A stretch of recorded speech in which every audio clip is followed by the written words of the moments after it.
Puis, nous allons à nouveau ouvrir la parole de Dieu, mais vous savez que la parole de Dieu, elle n'est pas seulement écrite, elle est écrite, mais il y a le Saint-Esprit qui a inspiré les auteurs, les écrivains sacrés, et le Saint-Esprit est à l'œuvre pour nous éclairer cette parole, pour nous conduire dans toute la vérité qu'elle révèle, qu'elle exprime, et la parole devient alors vivante.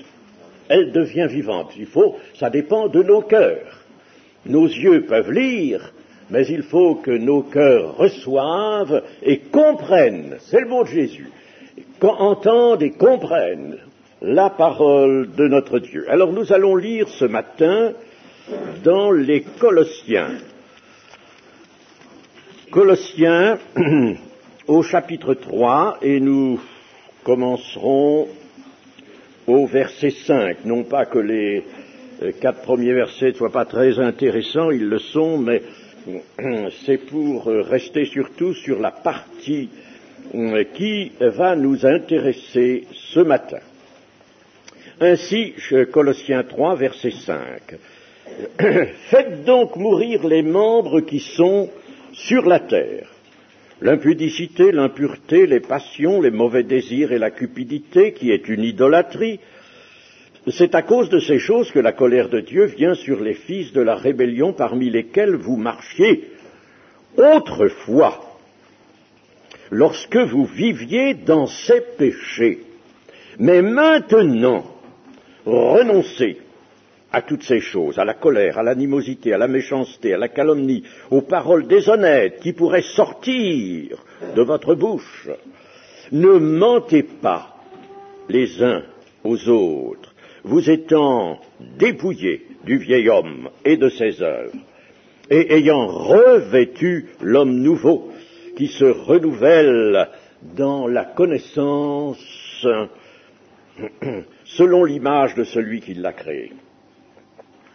Il n'y a ici ni grec, ni juif, ni circoncis, ni incirconcis, ni barbare, ni scythe, ni esclave, ni libre, mais Christ est tout, et en tous.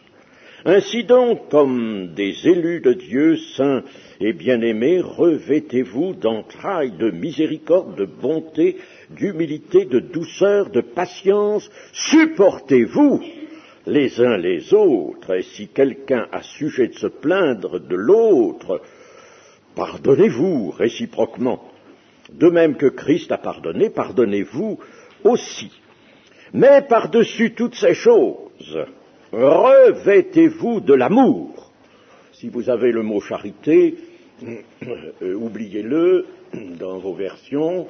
C'était le mot qu'on avait jugé au XIXe siècle, même au XVIIIe siècle, bon de prendre, mais c'est le terme grec agapé, s'il vous plaît, ça veut dire amour. C'est l'amour de Dieu. Alors demain, mais par-dessus toutes ces choses, revêtez-vous de l'amour, qui est le lien de la perfection, et que la paix de Christ à laquelle vous avez été appelés pour former un seul corps règne dans vos cœurs et soyez reconnaissants.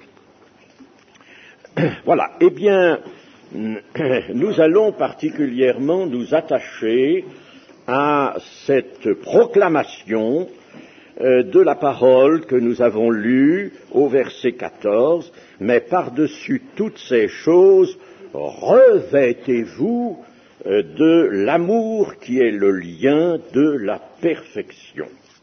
Dans les versets précédents que nous avons lus aussi, nous voyons en somme l'apôtre nous adresser de sages recommandations, et l'ensemble de ces recommandations nous amène précisément à la mise en pratique de l'amour.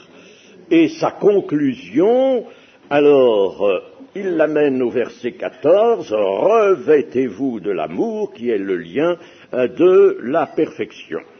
Je vais laisser de côté les versets 5 à 10, 5 même à 13, pour tout de suite en venir au but de notre méditation. Revêtez-vous de l'amour qui est le lien de la perfection.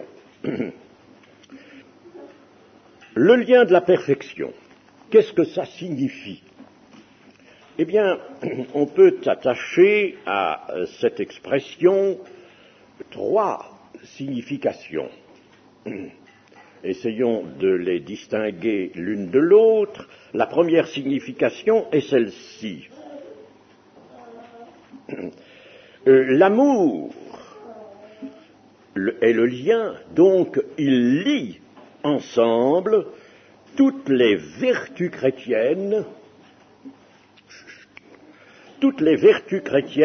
en un faisceau. En un faisceau. Première manière de comprendre.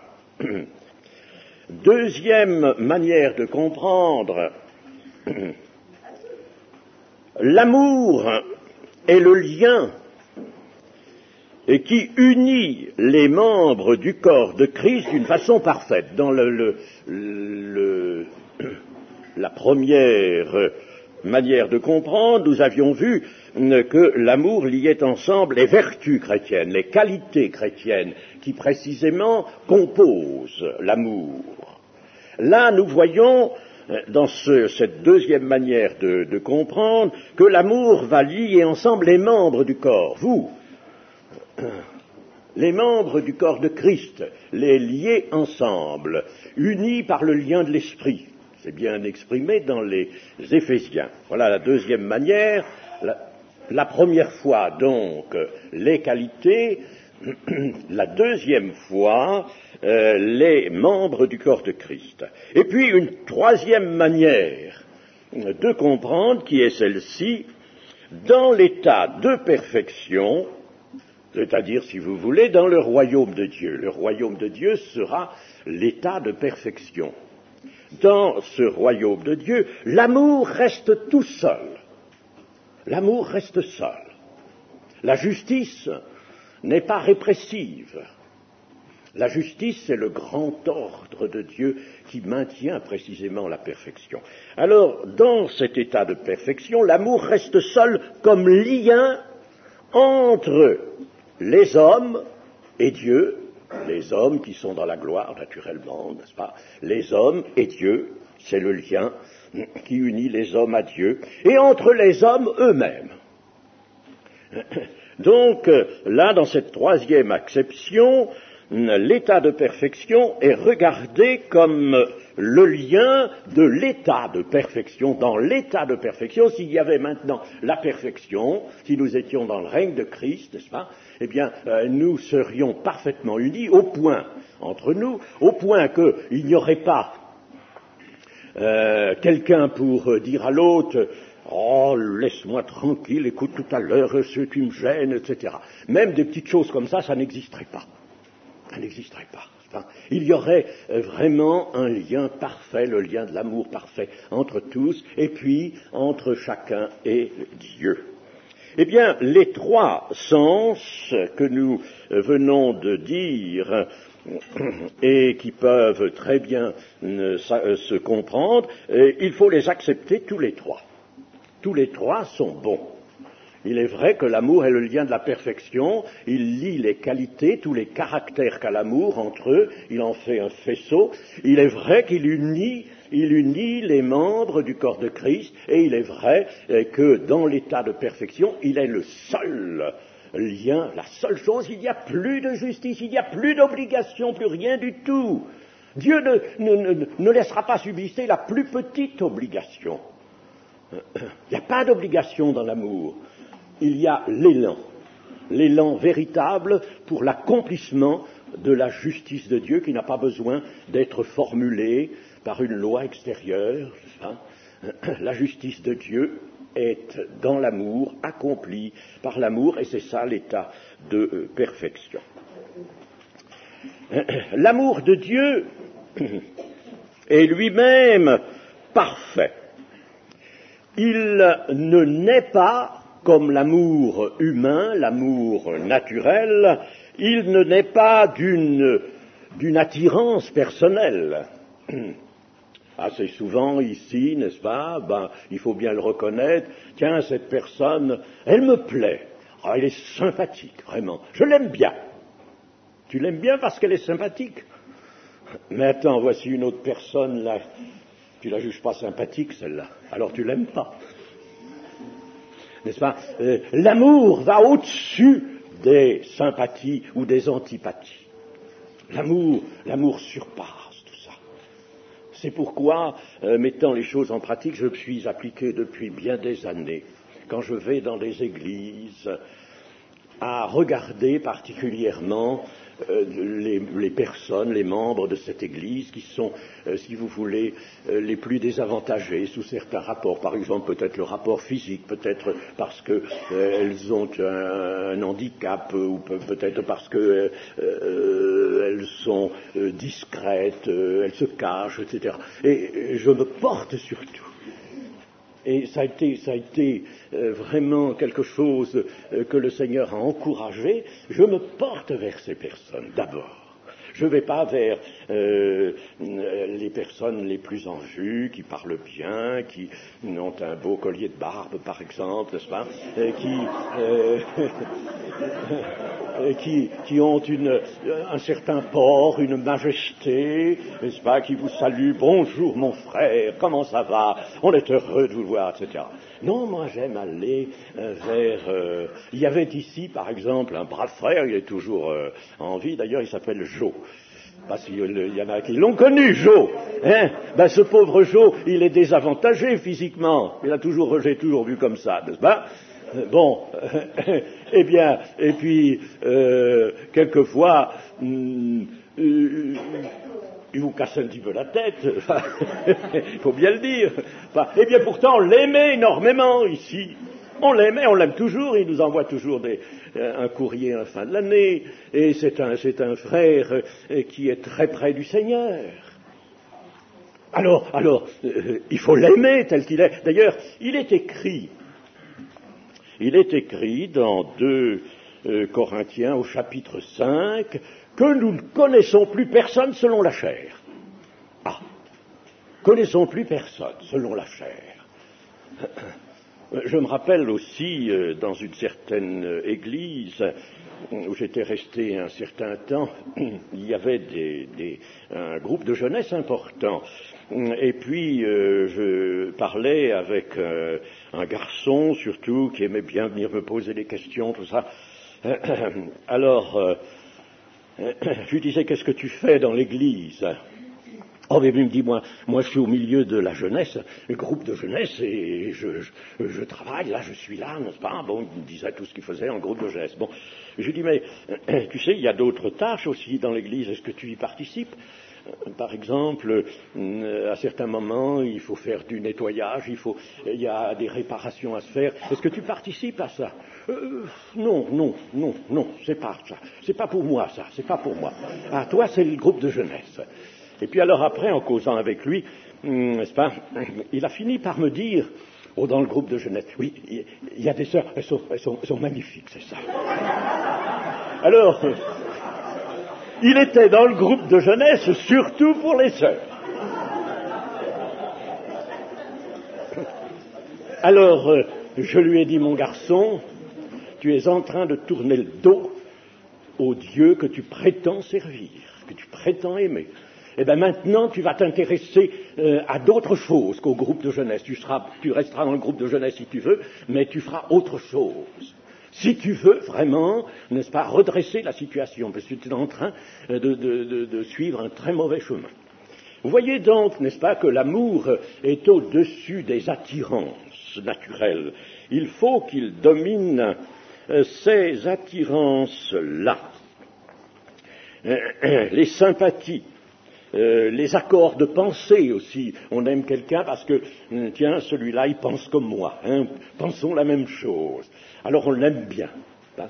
On l'aime bien parce que dans le fond, n'est-ce pas, quand on l'écoute, on se dit, tiens, c'est ce que je pense, n'est-ce pas? Bon, alors, ça me fait du bien de voir qu'il pense comme moi, n'est-ce pas? Il a exactement la même pensée que moi. Et ça revient toujours au moi. Ça revient toujours à ça.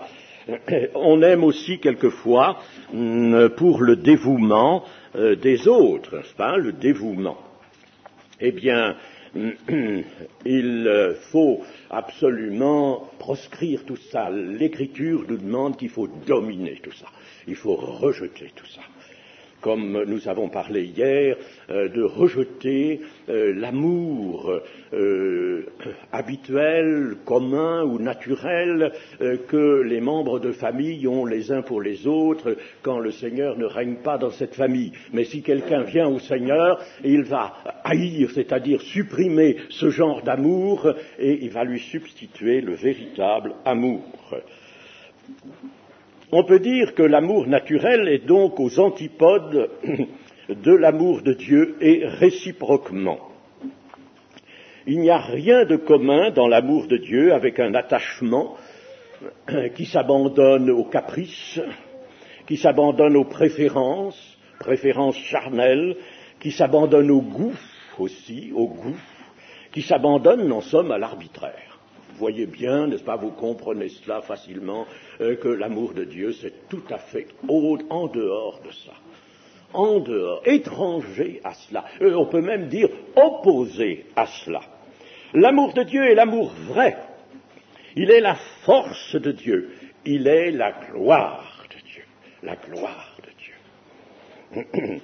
Et il accomplit la volonté divine maintenant et naturellement dans l'état de perfection, comme nous l'avons dit tout à l'heure, dans l'état de perfection, il sera absolument seul.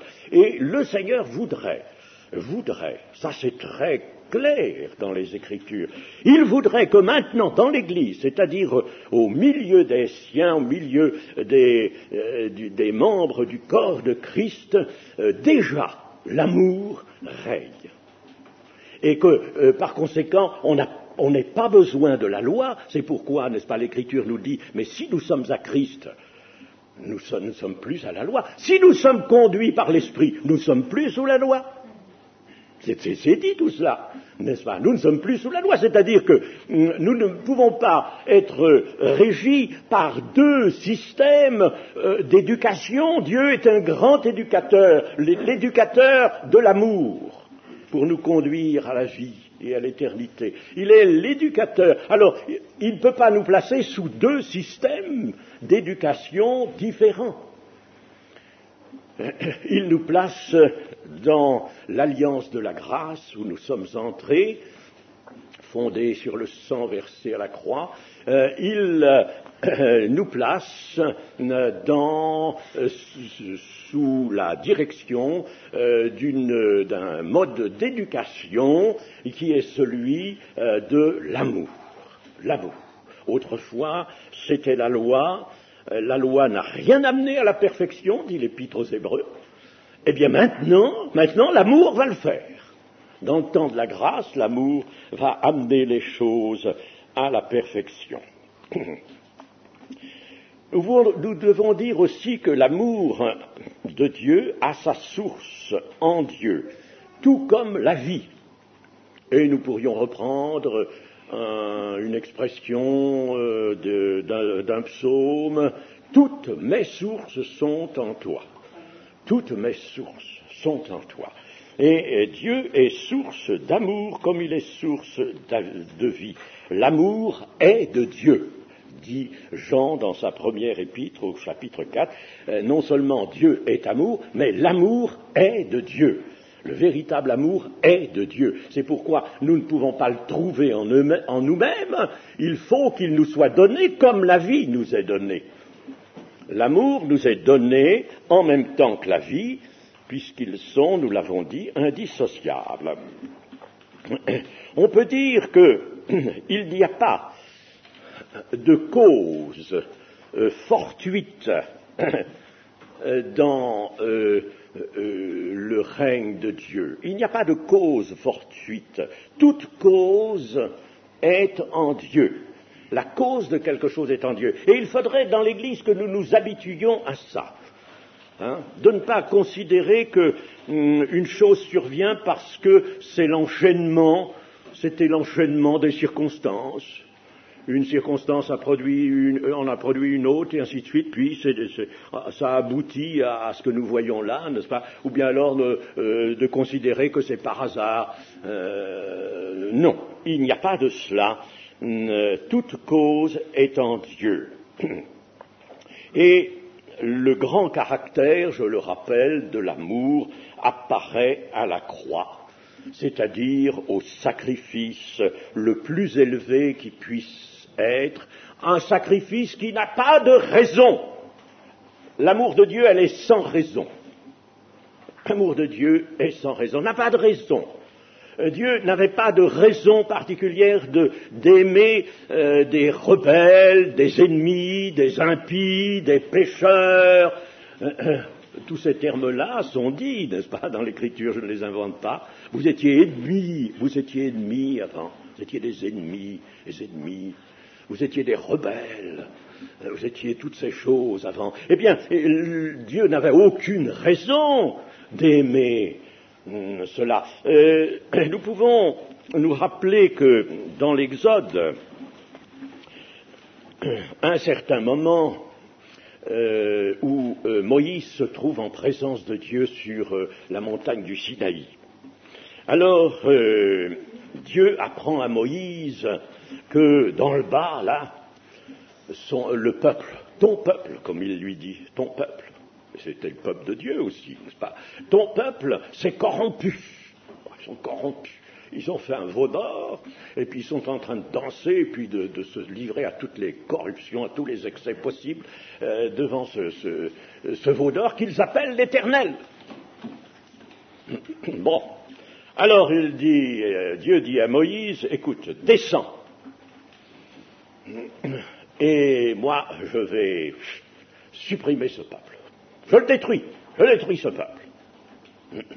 Et ce que je vais faire maintenant, c'est de me donner un autre peuple, un nouveau peuple, que je vais tirer de toi, Moïse. C'est de toi. Je vais tirer, ce peuple-là, je l'avais tiré d'Abraham, mais maintenant je vais tirer de toi un nouveau peuple. Alors que fait Moïse? Il aurait pu dire, oh Seigneur Dieu, quel honneur tu me fais. Que c'est magnifique, tu vas me faire le père d'un peuple nouveau. Moi, je vais avoir ce grand honneur, ce grand privilège. C'est de moi que tu vas retirer ton peuple, le peuple que tu vas aimer, que tu vas bénir. C'est pas ça que fait Moïse. Il aurait pu faire ça humainement s'il avait été mu par uniquement la chair. Mais c'est pas ça. Il se met devant Dieu, il dit, Seigneur, tu ne feras pas une chose comme ça, tu ne vas pas détruire ton peuple. Que dirait-on de toi? Que dirait-on de toi?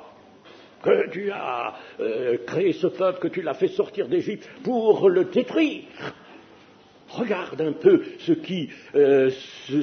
de quoi ton nom, ton grand renom serait couvert. Si tu faisais une chose comme ça, tu ne feras pas cela, Seigneur.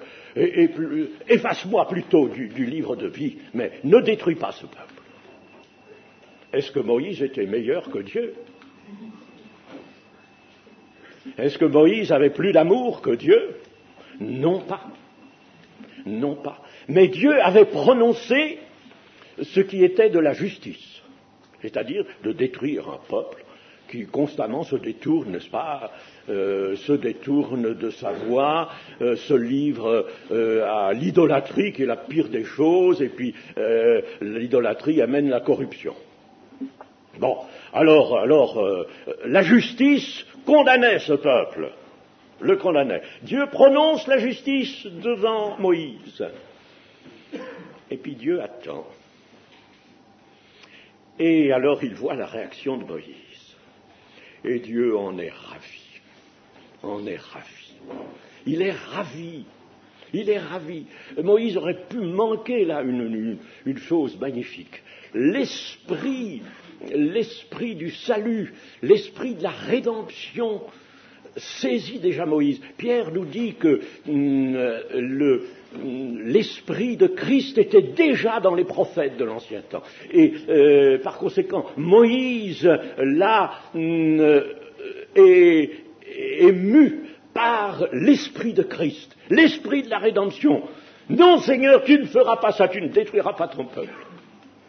Et l'Éternel se repentit.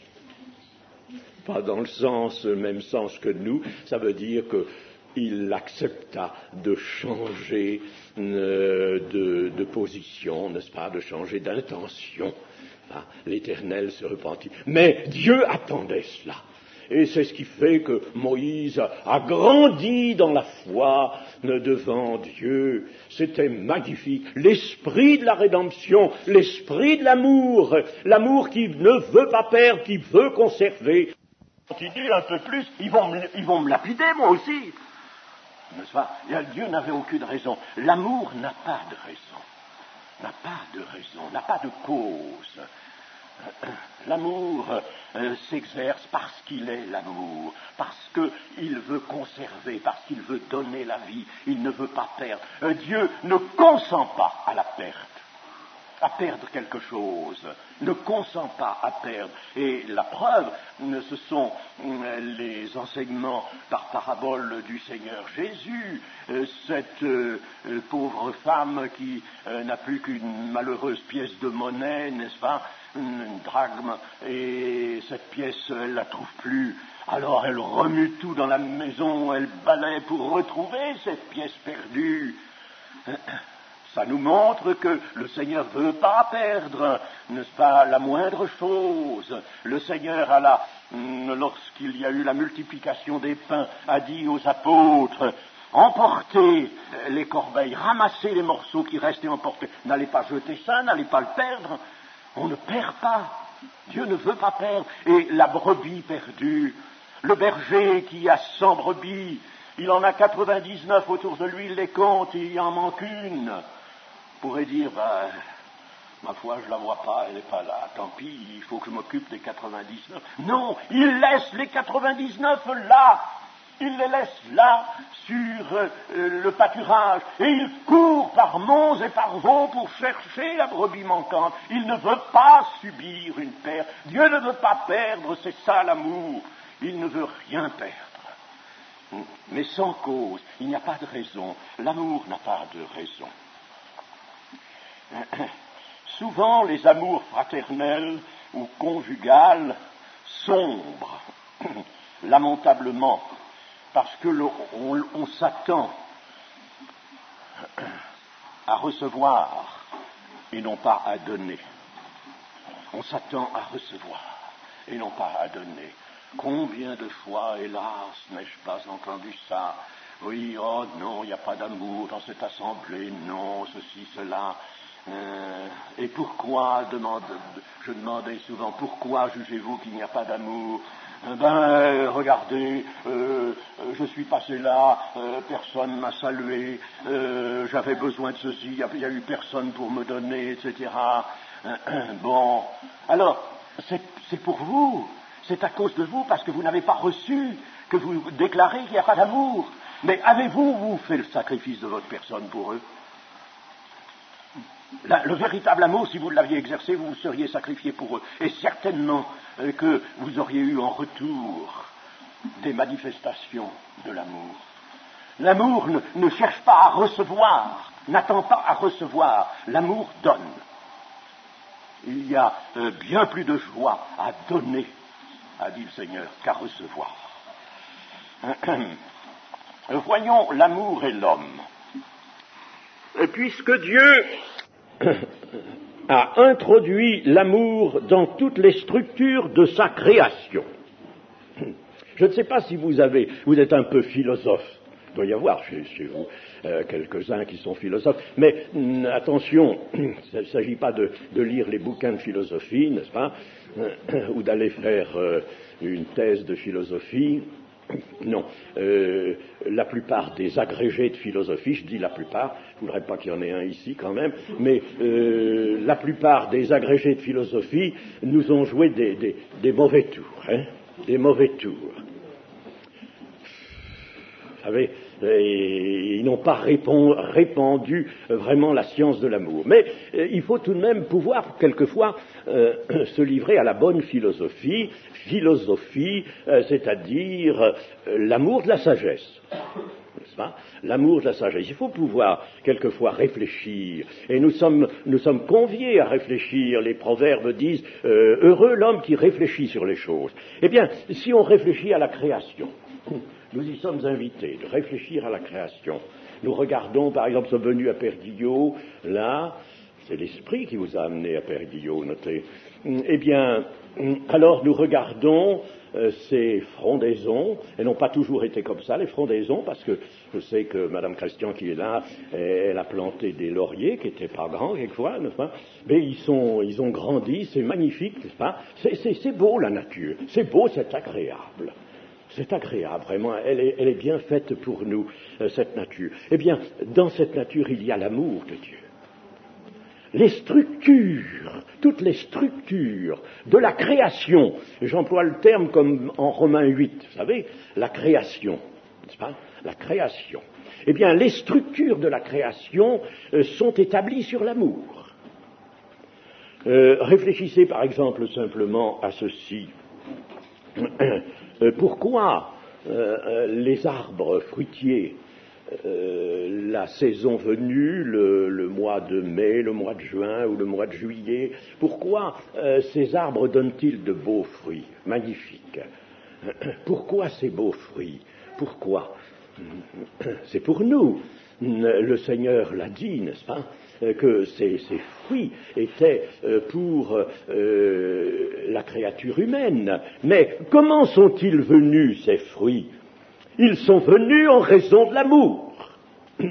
L'arbre n'a pas été tout seul, il y en avait un autre, il y en avait d'autres, qui, eux, portaient le pollen. Et les autres portaient les fleurs avec les étamines. Et puis alors, ce pollen, le vent l'a transporté, ou les abeilles sont allées le chercher, n'est-ce pas ? Et elles ont tout ce qu'il faut, un petit magasin, des petites choses là, pour transporter ça. Et elles ont apporté ça sur les fleurs, donc, qui ont été fécondées, et il en est sorti le fruit. Mais c'est le principe de l'amour, c'est la fonction de l'amour. L'amour, c'est cela. L'arbre aurait pu... il y a certaines espèces qui sont auto-pollinisées, ils ont eux-mêmes leur pollen, n'est-ce pas ? Bon. Mais en général, il y a le mâle et la femelle. Le mâle et la femelle, et c'est par l'action, l'union des deux, que le fruit est porté. Et nous, chers amis, c'est par notre union avec le Seigneur Jésus, c'est par notre union avec le Seigneur Jésus que nous pouvons porter du fruit. Sans moi, vous ne pouvez rien faire. Nous portons du fruit parce que nous unissons. Parce que le Seigneur nous unit à son Fils. Et c'est pourquoi il allait de soi que l'Église soit vue comme une épouse, et lui comme l'époux. Quelle belle figure que cela. L'époux, il va même y avoir les noces de l'agneau. Bientôt. Je ne sais pas si vous y serez, si vous êtes convoqués. Convoqués, oui, vous l'êtes. Mais attention, il faut se préparer aux noces de l'agneau. Il faut s'y préparer. Alors, là, quelle belle figure, n'est-ce pas ? L'épouse sera unie pour l'éternité à son époux. Nous, c'est une figure peut-être un peu difficile à comprendre parce que l'épouse, c'est une collectivité à n'en plus finir. C'est un monde nombreux comme le sable des plages. Bon, et puis l'époux, c'est une seule personne, n'est-ce pas ? Mais pourtant, la figure est magnifique. La figure est belle. Dans l'Ancien Testament, déjà, il était dit « L'Éternel est ton époux ». Tout est fondé sur l'amour. Et c'est pourquoi le mariage est une chose extraordinaire, une chose même prophétique au regard de Dieu. Le mariage. Parce que c'est là un des grands sentiers de l'amour. C'est là une des grandes marches, une des grandes démarches de l'amour. Donc, je disais que Dieu a introduit l'amour dans toutes les structures de sa création. L'homme lui-même a été créé pour aimer, et c'est sa destinée, c'est sa vocation. Chers amis, quand l'Écriture vous parle de votre vocation céleste, c'est ça. Votre vocation, n'allez pas chercher, c'est l'amour, c'est d'aimer.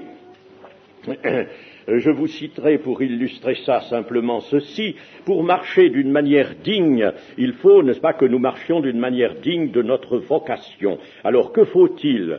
Eh bien, Éphésiens 4, verset 1 nous le dit, humilité, douceur, patience, se supporter avec amour et conserver l'unité de l'esprit. Voilà. Alors, si vous faites cela, vous êtes dans votre vocation. La vocation que Dieu nous donne, c'est d'aimer. Oh, comme je voudrais que vous qui êtes ici, et puis ça s'élargira, n'est-ce pas? Eh bien, que vous qui êtes ici, plus jamais, parce que vous l'avez peut-être déjà fait, hein, moi aussi, vous l'avez peut-être déjà fait, peut-être vous êtes énervé à l'adresse d'un frère, peut-être vous lui avez riposté, peut-être vous avez manqué d'amour d'une façon ou de l'autre. Ne le faites jamais plus. Prenez aujourd'hui devant le Seigneur, n'est-ce pas, cette glorieuse décision de ne plus le faire. Je t'obéirai là-dessus, Seigneur, maintenant, parce que c'est capital. Jamais. Même si quelqu'un, n'est-ce pas, m'agace, voyez-vous. Moïse, je vous disais tout à l'heure qu'il était un grand dans la foi, un géant de la foi. Il s'est énervé une fois. Il y avait de quoi s'énerver. Ah, le peuple était vraiment énervant. Moi, à sa place, je crois qu'on serait énervé encore plus. Il était énervant, ce peuple, de toujours discuter, murmurer. Hein. Il s'est énervé. Et alors là, il a été dans l'incapacité de faire ce que Dieu lui avait dit. Dieu lui avait dit, voilà, tu frapperas le rocher, et le rocher donnera de l'eau, puisque le grand sujet de la dispute, du murmure, c'était le manque d'eau. Bon, le rocher donnera de l'eau et abreuvera son peuple. Bon, alors Moïse, qui était énervé, commence à reprendre le peuple. « Ah oui, est-ce que c'est de ce rocher que de l'eau va sortir? Enfin, tout de même, quoi, pourquoi ceci, pourquoi cela ?» Il parle au peuple avec énervement. Il frappe le rocher, et l'eau sort. Bon. Mais le Seigneur, après, lui dit, toi et ton frère Aaron, vous avez péché. Vous avez péché. Vous avez péché. En quoi Moïse avait-il péché? Eh bien, en ce qui s'était énervé. Oui, ça c'était la cause, si vous voulez. Mais en ce que le Seigneur lui avait pas dit de parler au peuple, et surtout pas de reprendre le peuple, il n'a pas dit de reprendre le peuple. Il y a des moments où Dieu ne veut pas reprendre, Dieu ne veut pas gourmander, Dieu ne veut pas prononcer des paroles de réprobation, il serait justifié, mais il y a des moments où Dieu ne le veut pas. Et Dieu ne lui avait pas dit de reprendre le peuple, il lui avait dit simplement de faire le prodige. Il lui avait donné le pouvoir pour faire ce prodige. Et le prodige devait tout simplement confondre le peuple. Si Moïse avait obéi, avait fait simplement le prodige, sans rien dire, le peuple aurait vu l'eau en abondance sortant du rocher, par miracle. Et alors, le peuple se serait prosterné, se serait humilié, et se serait repenti. Et c'était ça qui était bon. Tandis que là, n'est-ce pas, il ne l'a pas fait. Et alors, Moïse n'a jamais eu l'oubli, n'a jamais obtenu de Dieu l'oubli de cette chose. Plus tard, il laisse passer les semaines, et puis, alors plus tard, il revient, puis il dit, Seigneur, tu me laisseras faire entrer le peuple dans le pays de la promesse, parce que c'était ça qu'il avait en vue, évidemment. Ça aurait été pour lui une belle récompense sur le plan du moment. Laisse-moi faire entrer ce peuple. Non, tu mourras ici, de ce côté-là du Jourdain, mais c'est pas toi qui feras entrer le peuple. Naturellement, Dieu a manifesté sa rigueur de cette manière, mais ensuite, après la mort de Moïse, il est venu faire son inhumation. Dieu est venu l'enterrer. Dieu est venu enterrer Moïse. Quelle manifestation! Et plus tard, Moïse était là sur la montagne de la transfiguration. Voyez, Dieu sait pardonner, mais Dieu sait reprendre aussi. Et Dieu s'est montré, il s'est montré qu'il ne faut pas qu'il y ait de faute dans l'amour. La faute dans l'amour, c'est une chose qui blesse terriblement le cœur de Dieu et qui nous détourne de notre vocation. Dans la vie chrétienne, l'amour appelle l'homme à une consécration sans restriction, en s'offrant comme un sacrifice vivant. C'est Romains 12, vous connaissez ce passage, versets 1 et 2, qui nous le disent. Alors, ne cherchons pas la réalité d'un tel amour dans les possibilités naturelles de l'homme, car l'amour ne peut résulter que d'un nouvel acte créateur. L'amour ne résulte que d'un nouvel acte créateur. Vous avez été créés en Jésus-Christ, dit Éphésiens 2:10. Vous avez été créés en Jésus-Christ. Et nous pouvons dire que l'amour n'a pas de limite. Comment est-il venu sur la terre et peut-il pénétrer les hommes? Comment l'amour de Dieu est-il venu? Comment peut-il pénétrer les hommes? Mais la réponse, c'est l'incarnation. Il est venu par l'incarnation du Fils de Dieu. Et pas seulement l'incarnation, mais ensuite par le sacrifice de la vie de ce Seigneur, par sa résurrection. Il a expié les péchés en donnant la vie aux croyants. Et en leur donnant la vie, il leur a donné l'amour. Ainsi, pour que l'homme puisse aimer, il faut que Dieu lui ait donné un cœur nouveau dont parlait l'Ancien Testament, Ézéchiel 36 notamment. Dans la consécration du chrétien, l'amour qu'il exerce à l'égard des autres remonte à Dieu avant de descendre sur les autres, sur eux. L'amour remonte à Dieu. L'amour va d'abord vers son véritable objet. Tu aimeras le Seigneur ton Dieu de tout ton cœur, de toute ton âme, de toute ta pensée, de toute ta force. D'abord son objet. L'amour va d'abord là. Et puis l'amour redescend sur les autres. Il vient sur le frère, il vient sur le prochain, associé à l'amour de Dieu. N'est-ce pas? Quand nous aimons le frère ou que nous aimons le prochain, nous pouvons avoir cette pensée, mais Dieu m'aime. Bon, j'en ai une grande certitude. Et puis Dieu aime cet homme-là ou cette femme-là aussi. Dieu l'aime aussi.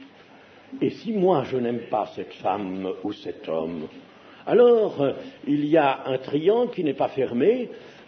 Dieu m'aime, Dieu aime cette personne, et de cette personne à moi, il n'y a pas l'amour.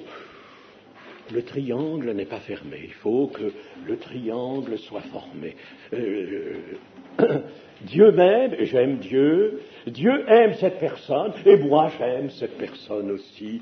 Tout cela est dans le même trajet de l'amour de Dieu. Alors, nous terminons et nous concluons par ceci. L'amour est le lien de la perfection. L'amour divin, donc, est un lien intérieur, immatériel, comme la vie. La vie est une puissance immatérielle aussi. Un lien intérieur, un lien immatériel et puissant qui unit les êtres vivants et qui même fait qu'il y a des êtres vivants. Je viens de vous l'expliquer sommairement par la question du fruit, du pollen et des fleurs fécondées par le pollen, n'est-ce pas? Eh bien, il y a vie, il y a apparition de vie, apparition d'un fruit, le fruit lui-même va donner d'autres plantes, il y a apparition donc de la vie parce qu'il y a la fonction de l'amour, le jeu de l'amour. L'amour est donc le principe de la perfection, et la perfection est le produit de l'amour. La perfection, l'état de perfection est le produit de l'amour. L'amour forge et retient l'unité sans laquelle les éléments seraient épars. Et Dieu ne veut pas qu'on soit en ordre dispersé, qu'on soit épars, en ordre dispersé. Attention, l'Église, qui en somme, l'Église locale qui est composée de pas mal de membres, ils se connaissent même pas, ils se saluent pas, mais ils vont à la même réunion, ils sont là ensemble, et puis une fois la réunion finie, pof, pof, pof, tout le monde se disperse, et il n'y a pas d'union, il n'y a rien du tout sur le plan de la réalité tout de même visible, pratique, et ce plan-là est intéressant. Eh bien, ça c'est regrettable, c'est infiniment regrettable, c'est douloureux. C'est pourquoi il est même dit, n'est-ce pas, exercer l'hospitalité. Exercer l'hospitalité. Ça c'est une chose nécessaire parce que ça fait partie de ces manifestations qui partent du cœur, manifestations de lien, d'unité. Dieu ne veut pas d'un corps dont les éléments puissent être épars. Il y a un lien de l'esprit qui doit continuellement unir les éléments. L'Église, corps de Christ, ne peut même pas se construire vraiment et manifester la vie sans l'amour. Et c'est ce que nous dit Éphésiens 4. Je terminerai par cette citation. Éphésiens 4 et verset 16. Évidemment, la traduction ici, pas toujours excessivement claire, mais on la comprend quand même.